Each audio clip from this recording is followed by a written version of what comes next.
सृष्टि बचपन से ही दिखने में सुंदर नहीं थी, लेकिन अमीर बाप की बेटी सृष्टि पर उसकी माँ जान छिड़कती।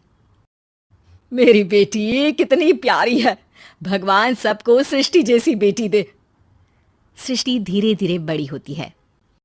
एक दिन सृष्टि की सहेली कहती है, तू दिखने में कितनी अजीब सी है, लेकिन मैं जानती हूँ हम सब में सबसे अच्छी शादी तो तेरी ही होगी। तेरे पापा अमीर जो हैं। और बता नहीं सकते यार, दहेज तो हर कोई देता है, ये क्या ज्यादा ले जाएगी अपने पति के लिए? अरे बड़े शहर में कोठी है इसके पापा की।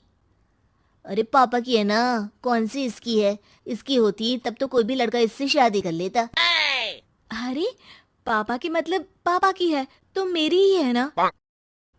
किसने कहा? अब तेरी तो तब होगी ना जब तेरा भाई ना हो। वैसे भी शादी के बाद सारी प्रॉपर्टी भाई के नाम होती है। सृष्टि समझ जाती है कि उसे किसी भी हालत में माँ बाप की सारी प्रॉपर्टी को अपने नाम करना है, लेकिन कैसे? एक दिन सृष्टि का भाई शीनू कहता है, बहन क्या कर रही है? तुझसे एक बात करनी है। अरे हाँ हाँ करना, मैं तो तेरी बहन हूँ। बहन मेरी लाइफ में ना एक लड़की है, बहुत अच्छी है। मैं सोच रहा हूँ माँ और पापा से बात करूँ शादी के लिए। सृष्टि को समझ में आ जाता है कि भाई की शादी होते ही भाभी उसे एक दिन भी घर में बर्दाश्त नहीं करेगी। क्या बात है भाई, बताना कौन है वो? यार वो बहुत अच्छी लड़की है, पढ़ी लिखी है, मेरे साथ जॉब भी करती है। बस एक प्रॉब्लम है। हाँ प्रॉब्लम? क्या प्रॉब्लम है भाई? यार वो शादीशुदा है, लेकिन उसके पति ने उसे सिर्फ इसलिए छोड़ दिया क्योंकि उसके माँ बाप दहेज नहीं दे पाए। सृष्टि ये सुनकर न जाने क्यों खुश हो जाती है। अरे भाई तो क्या हुआ, लड़की तुझे तो पसंद है ना? शीनू को लगता है कि बहन उसे समझ रही है। वो इस बात से अनजान होता है कि उसकी बहन की मंशा पूरा घर हड़पने की है। सृष्टि अपनी माँ से कहती है, मम्मी मुझे तो बहुत चिंता है। पता है शीनू क्या कर रहा है? अरे क्या कर रहा है? वो तो काम पर जाता है और वापस घर आता है। नहीं ना माँ, वो यही तो नहीं कर रहा, बाकी सब कर रहा है। आपको पता है उससे प्यार है, और वो भी एक शादीशुदा लड़की से। ये क्या हो गया? मैं सोसाइटी में क्या मुंह दिखाऊंगी? अरे तेरे पापा तो यही कहेंगे कि मैंने ही उसे बिगाड़ दिया है। माँ देखो, मेरी बात मानो, पापा पर भी विश्वास करने की जरूरत नहीं है। अब आप ही बताओ, पापा इतनी देर घर के बाहर रहते हैं क्यों? बोलो। अरे बेटा वो तो नौकरी करते हैं ना। तू बहुत भोली है माँ। पापा का ऑफिस तो 7 बजे खत्म हो जाता है, लेकिन देखो कितनी देर से आते हैं। अरे नहीं नहीं बेटा, ऐसी कोई बात नहीं है। सृष्टि माँ को एक औरत से बात करते पिता की फोटो दिखाती है। देखो माँ कैसे हैं पापा। मैं ना कहती थी कि पापा सही नहीं है। मैं तेरे पापा से बात करूंगी, दे फोटो मुझे। ओ माँ, वो तो डिलीट हो गई। लेकिन चल, तूने तो देख लिया ना। पापा से बाद में बात कर लेना, और हाँ मेरा नाम बिल्कुल मत लेना। हाँ माँ। अब क्या था, सृष्टि के माँ और पिता के बीच झगड़ा होना शुरू हो जाता है। सृष्टि के मन में क्या चल रहा था कोई नहीं जानता था।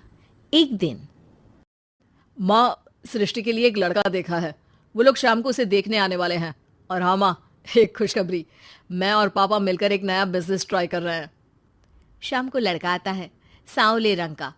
सृष्टि को तो बिल्कुल भी पसंद नहीं आता। लड़की की माँ कहती है, लड़की का चेहरा तो कोई खास नहीं, लेकिन अगर मेरे बेटे को आप लोग सेटल कर दें तो मैं उसकी शादी आपकी बेटी से करवा दूं। सृष्टि को लड़का बिल्कुल पसंद नहीं था। उसे भाई पर गुस्सा आ जाता है। लड़के वालों के जाने के बाद कहती है, माँ देखा, शीनू मेरे लिए कैसा लड़का लेकर आया, न दिखाने लायक न सुनने लायक, सेटल भी नहीं, वो भी हम करे। अरे माँ मैं जानती हूँ ये मेरी शादी किसी भी घर में क्यों करवाना चाहता है। अरे कैसी बात कर रही है बहन? तूने तो देखा ना, लड़के को मैंने ही मना कर दिया तुझसे शादी के लिए। जिसने लड़का बताया था उसने उसकी बहुत तारीफ की थी। बात आई गई हो जाती है, लेकिन सृष्टि का मन शांत नहीं होता। क्या करूं, कुछ समझ में नहीं आ रहा। मेरी शादी हो गई तो ये लोग पूरी प्रॉपर्टी शीनू के नाम कर देंगे, मेरे हाथ तो कुछ लगेगा ही नहीं।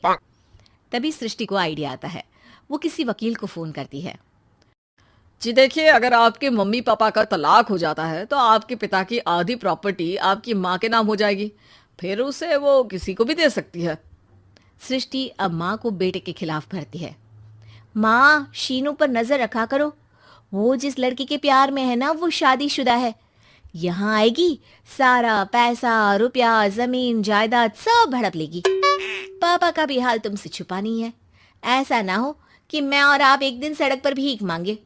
हे भगवान, मैं तो जीते जी मर जाऊंगी अगर ऐसा हो गया तो। ऐसा हो गया नहीं माँ, ऐसा ही होगा। अभी समय है, आगे का सोच लो। मैं तो कहती हूँ पापा से आधी प्रॉपर्टी लेकर अलग हो जाओ। पापा की आधी प्रॉपर्टी भी हम लोगों को अगर मिल जाती है ना तो अगले 7 जन्म सफल समझो। बेचारी माँ बेटी के कहने पर पति से तलाक लेकर अलग हो जाती है। सृष्टि अब पैसों से गाड़ी और अपने दूसरे महंगे शौक पूरे करने लगी। उसके दोस्त भी उसके पैसे इस्तेमाल करते। सृष्टि, कल तुम कहाँ थी? मैं सारा दिन घर पर अकेली थी। तो मैं क्या करूं? मैंने ठेका तो नहीं लिया है ना तुम्हें संभालने का। माँ को सृष्टि से ये उम्मीद नहीं थी। वो बैठकर रोने लगती है। वहीं उसका पति यानी कि सृष्टि के पिता आ जाते हैं। मैं जानता था कि तुम्हारा यही हाल होगा, तो आपने मुझे रोका क्यों नहीं? मैं रोकता तो तुम रुकती क्या? सृष्टि के कहने पर तुमने मुझ पर अपने बेटे पर शक किया, लेकिन तुम ये भूल गई कि कैसे हम दोनों ने मिलकर जीवन में इतना सब खड़ा किया। माँ पति के गले लग जाती है। मुझे माफ कर दीजिए, मैंने आपकी कमाई का एक बड़ा हिस्सा गवा दिया। कोई बात नहीं, तुम साथ हो तो मैं ऐसी 7 प्रॉपर्टी खड़ी कर दूंगा। तभी वहां सृष्टि आ जाती है रोते हुए। माँ, मयंक ने मुझे छोड़ दिया। वो बोल रहा था जब तक मेरे पास पैसे थे तब तक ही वो मेरे साथ था। पापा, माँ, मुझे माफ कर दीजिए।